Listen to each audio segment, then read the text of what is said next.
did get to see that actually. Okay, WWF Superstars taping again now on the 27th of the 4th. And in this one, we have Intercontinental title match between Razor Ramon and Diesel. This time, Razor Ramon beats Diesel, but only by DQ. Meltzer gives this match a 2-star. Razor has beaten Diesel on the WrestleMania Revenge Tour.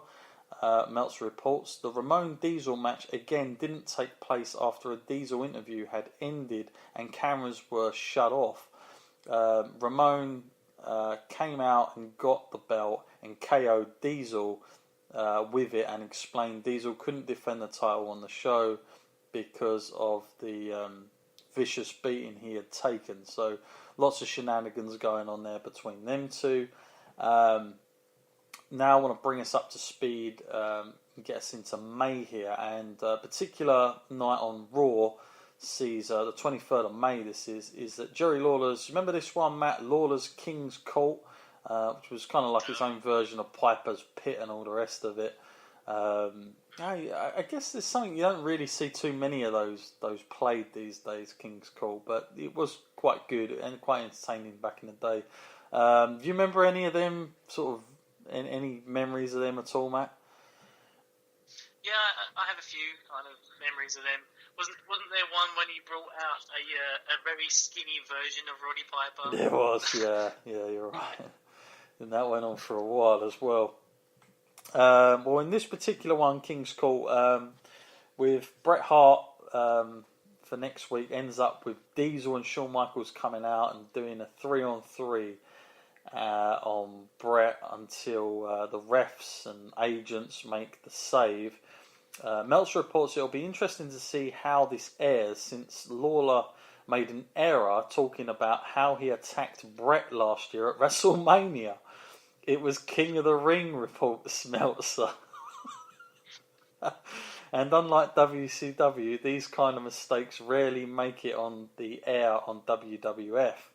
Although Diesel worked, reports Meltzer, this weekend, he could barely put out any weight on his leg because his knee is blown out. So they're having to keep him away. But yeah, that's a shocking mistake. It's the sort of thing we get used to more recent years with Hulk Hogan's botches, I guess, with the microphone. But yeah, I'm pretty sure that wouldn't have made the air if that did get taped there, knowing the way they are. Okay, so now another little fun fact here. Domino's Pizza, Matt, has brought a major corporate sponsorship, rumoured to be in the region of $250,000 in for SummerSlam. Domino's delivers WWF SummerSlam is the tag, and will be advertising this campaign, which will include all advertising for the show. WWF will heavily plug Domino's throughout the television in July and August, on TV and pay-per-view, which will be shown constantly of somebody ordering pizza. Domino's will have SummerSlam's box top on all its pizzas to show their side of things to support SummerSlam. Since the box tops are already being produced, the main event advertised for the show, guess what, Matt? Undertaker versus Undertaker. That's unbelievable, isn't it?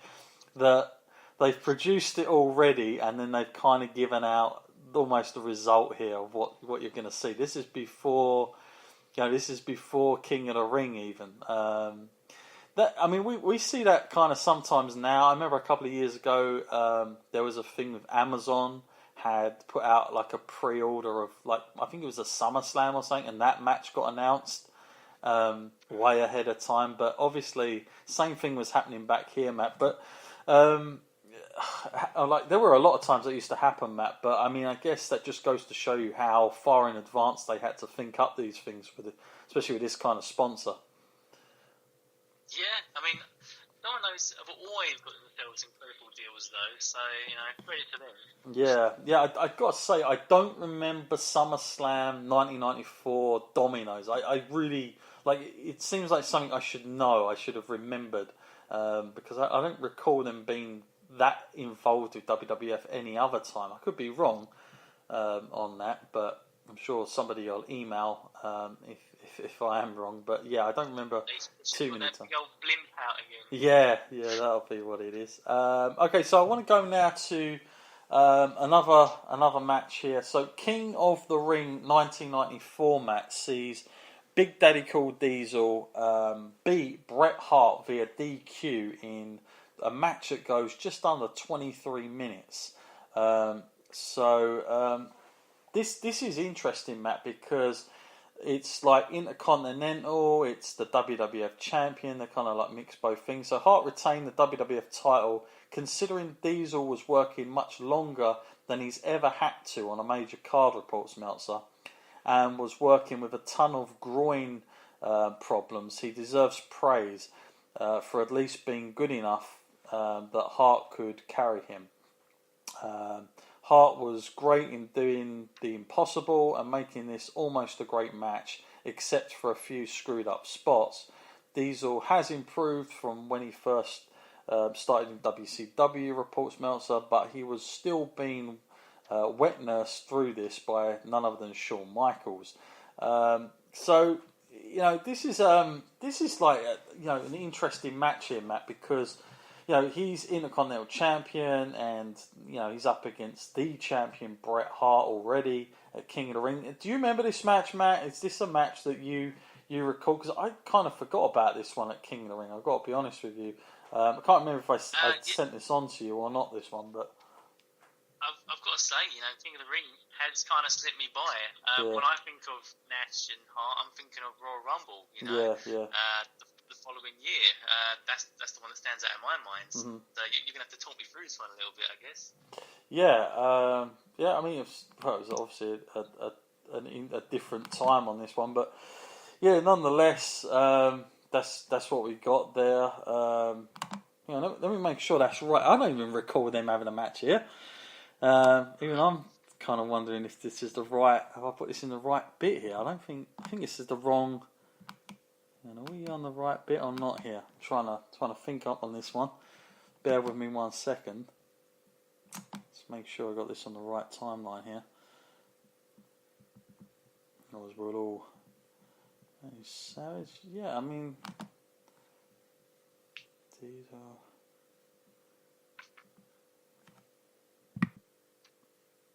are. Okay, so totally. Depending on where you're listening this from this point, but no, not King of the Ring. This was on a Raw match right here, and this is where this happened. I was really getting confusing, so I was thinking like that can't be yet, but obviously they do have this match. It is on Raw on TV, so an impressive time to be facing the champion either way, no doubt about that. Okay, so I want to get us up to the 20th of the 6th now in June. And another Monday Night Raw taping, and this time we see Razor Ramon, Matt, and he's headlining the show, and he's beating Big Daddy Cool Diesel, but only by DQ, so he's not winning the Intercontinental belt. Again, we spoke about this a little bit earlier, and we touched on it, and I think this will be a current theme, is that they... internally the cliques seem like they're all protecting each other here. There seems like a lot of politics being played. They want Diesel to obviously work. And I do kind of get the feeling that this isn't like just Vince McMahon strategically booking it this way.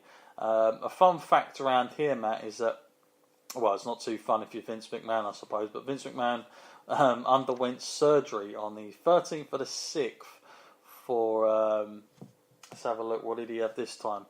A disc problem, which is believed to be the result of years of heavy lifting, as it's getting to be more and more common injury among wrestlers and lifters, particularly those past the age of 40. It caused him to miss the King of the Ring recently. The Raw tapings, he's said to be recovering just fine, but according to the report we received, the surgery required them to take in bone from his hip to his neck, so it was far more serious than first believed it was going to be. So there you go. Vince was under there, Matt. He's already getting stitched up and whatnot even back then. And this guy, of course, would go on and do matches. So think of that all those years later. Yeah, amazing shape as well for him. Yeah. It's timeline fact now, folks, and it's crunch time, reports Meltzer. So this is a time around the steroid trial. This is July 4th, 1994. I'm sure we'll cover this on long form at some point, but just for the fact of knowing where we are in this timeline, the jury selection for the steroid trial of Vince McMahon and Titan Sports is scheduled to start on the 5th of the 7th, with the trial itself expected to begin the next day.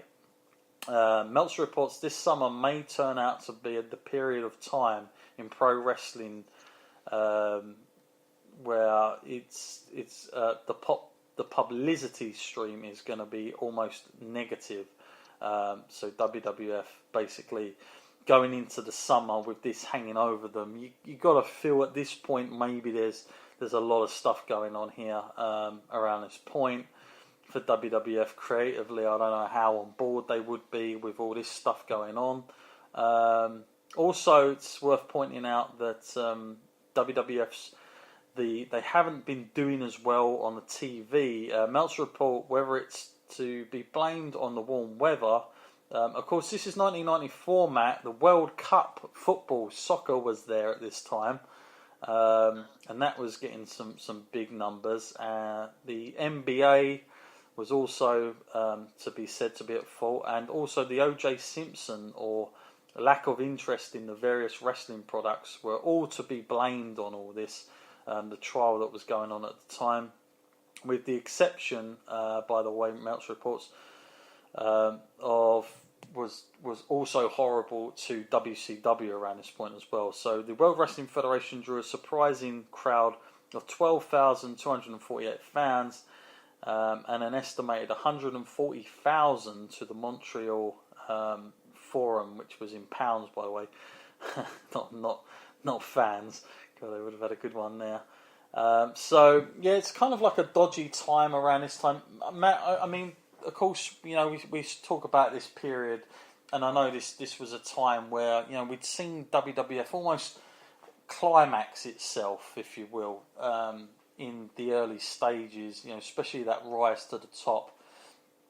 But there was kind of always that feeling that maybe from '93 onwards, Matt, that WWF, you know, certainly hit bad times. Do you think most of that was down to this whole legal issues with the whole steroid trials and everything else that was going on? Do you put most of that down to that, or do you put it down to WCW?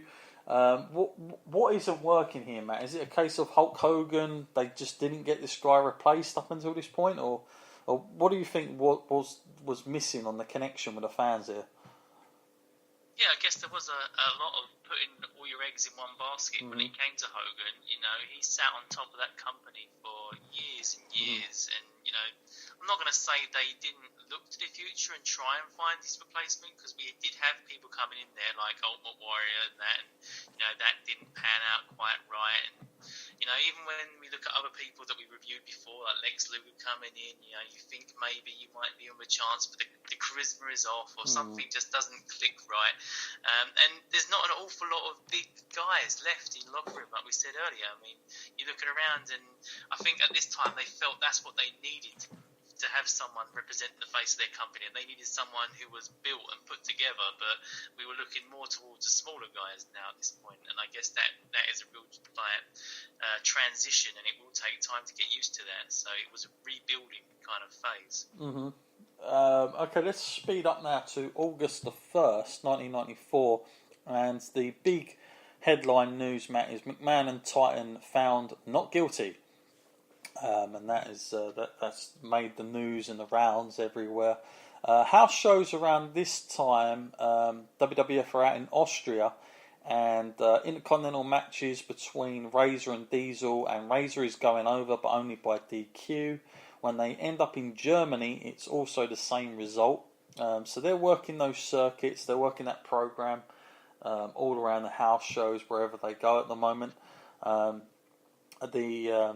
also, like, I suppose it's worth pointing out, because people, we did get a few emails from one of our other timelines, is that when they were asking about the house shows, and people were saying, why do the guys work so many matches at so many times with these programs, and the fact is that especially back then.